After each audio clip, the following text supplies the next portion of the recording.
قرأت هذه الرواية، ما الذي خرجت به من هذه الرواية في نهاية المطاف؟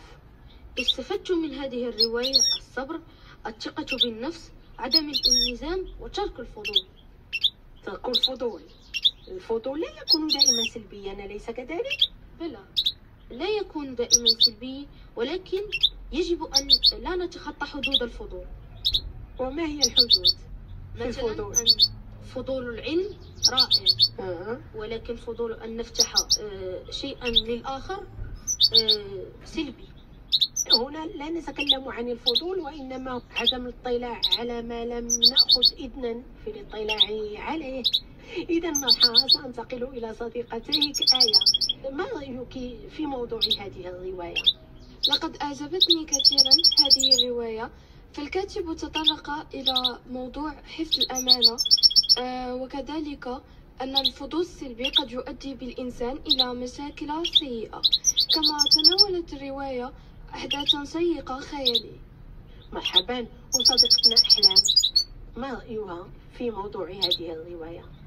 أنا سبق لي أن قرأت رواية سر الحقيبة، قد كانت رواية مشوقة وجميلة، واستفدت منها مجموعة من الأشياء التي طبقتها في حياتي اليومية، من بينها كما قالت صديقتي آية أن نحفظ أمانة الجميع، إضافة إلى أن نساعد الناس. نعم، مرحبا. إذا أصدقائي آية اليوسفي، أحلام الشني، محمد رضا روال، أشكركم على ما قدمتم لنا من ملخصات لهذه الكتب التي أحضرتم اليوم معكم. أشكركم على مناقشة أفكار هذه الكتب والحوار حولها وإبداء رأيكم في مواضيعها. الشكر موصول لمجموعة مدارس اقرأ الخاصة التي نسجل هذه الحلقة في استوديو التسجيل بها.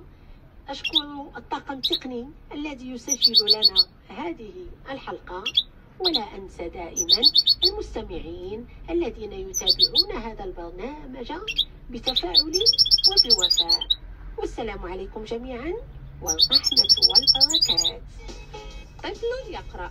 تعالوا نقرأ الكتب، نجوب العوالم يحضر، نرق بالقلب والعقل، نحظى بتفاعل الفكر، ونسعد بالسفر والجولة، ونسعد بالسفر والجولة. طفل يقرأ برنامج ثقافي يستضيف ثلة من القراء الصغار واليافعين، كتبا يقدمون وحول أفكارها يتحاورون. كتب ترشدنا في الصغر، تنفعنا تسلينا في الكبر، تنقل تجارب البشر، تنور طريقنا بالعبر، وتؤنسنا وقت العزلة، وتؤنسنا وقت العزلة، وتؤنسنا وقت العزلة. طفل يقرأ من إعداد وتقديم فتيحة حمداوي.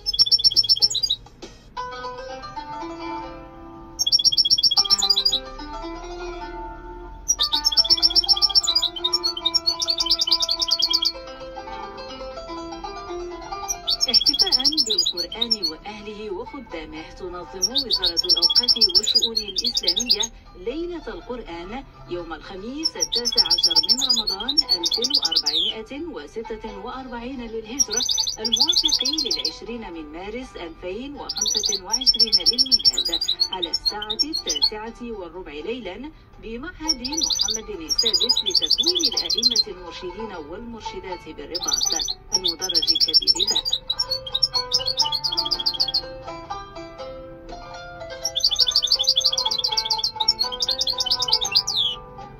وإذا قرئ القرآن فاستمعوا له وأنصتوا لعلكم ترحمون.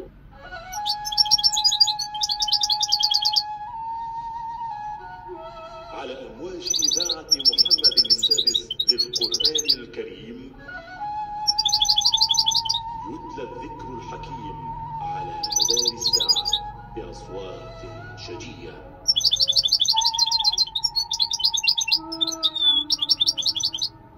أيها الأحبة الكرام، إليكم الآن حصة من الذكر الحكيم، وتشتمل على قراءة سورة الزمر، التلاوة بصوت القارئ العيول كوشي. أعوذ بالله من الشيطان الرجيم. بسم الله الرحمن الرحيم. تنزيل الكتاب من الله العزيز الحكيم. إنا أنزلنا إليك الكتاب بالحق فاعبد الله مخلصا له الدين. ألا لله الدين الخالص والذين اتخذوا من دونه أولياء ما نعبدهم إلا ليقربونا إلى الله زلفى إن الله يحكم بينهم فيما هم فيه يختلفون.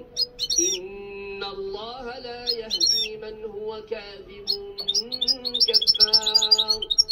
لو أراد الله أن يتخذ ولدا لاصطفى مما يخلق ما يشاء سبحانه هو الله الواحد القهار.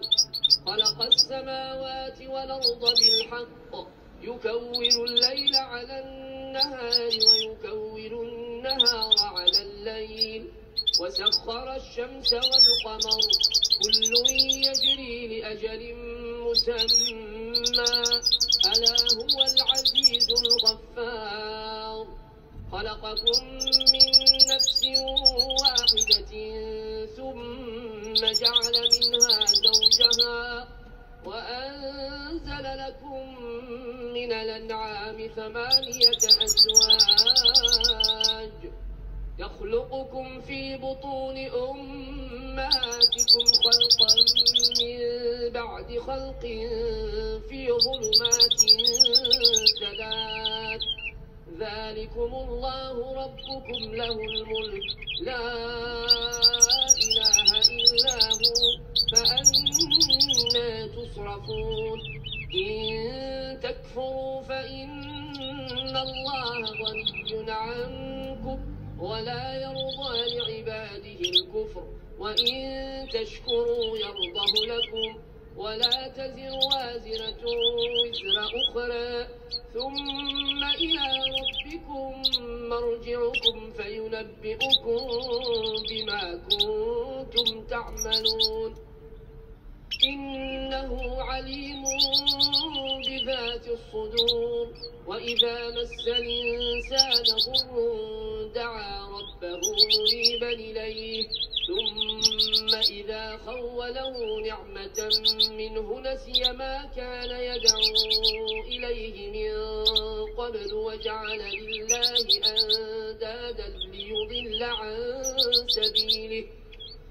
قل تمتع بكفرك قليلا إنك من أصحاب النار. أمن هو قانتنا آناء الليل ساجدا وقائما يحذر الآخرة ويرجو رحمة ربه. قل هل يستوي الذين يعلمون والذين لا يعلمون إنما يتذكر أولو الألباب. قل يا عبادي الذين آمنوا اتقوا ربكم للذين أحسنوا في هذه الدنيا حسنة وأرض الله واسعة إنما يوفى الصابرون أجرهم بغير حساب. قل إني أمرت أن أعبد الله مخلصا له الدين وأمرت لأن أكون أول المسلمين. قل إني أخاف إن عصيت ربي عذاب يوم عظيم. قل الله أعبد مخلصا له ديني فاعبدوا ما شئتم من دونه. قل إن الخاسرين الذين خسروا أنفسهم وأهليهم يوم القيامة ألا ذلك هو الخسران المبين. لهم من فوقهم ظلل من النار ومن تحتهم ظلل ذلك يخوف الله به عباده يا عباد فاتقون والذين اجتنبوا الطاغوت أن يعبدوها وأنابوا إلى الله لهم البشرى فبشر عبادي الذين يستمعون القول فيتبعون أحسنه أولئك الذين هداهم الله وأولئك هم أولو الألباب أفمن حق عليه كلمة العذاب أفأنت تنقذ من في النار لكن الذين اتقوا ربهم لهم غرف من فوقها غرف مبنية تجري من تحتها الأنهار وعد الله لا يخلف الله الميعاد ألم تر أن الله أنزل من السماء ماء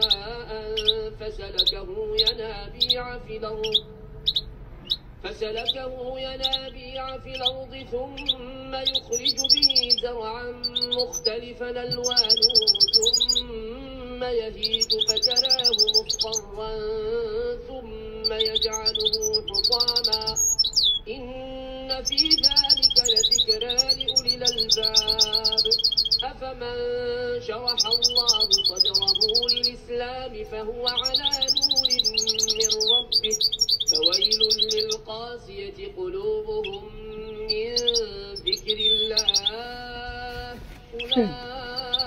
أولئك في ضلال مبين الله نزل أحسن الحديث كتابا متشابها مثاني تقشعر منه جلود الذين يخشون ربهم ثم تلين جلودهم وقلوبهم